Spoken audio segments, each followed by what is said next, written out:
Pang massage yan ba? Kuli nagbawal may pamit to pa na yan alas 5 pala. Kuha natin to dapit na tayo na pagkalama. Then din na ko. It's ako na birthday ah.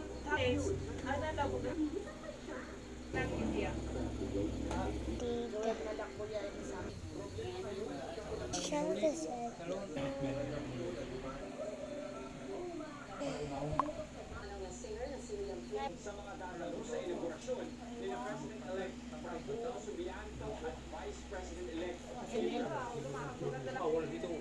Kaya pinalakas na itaan na. Tanna.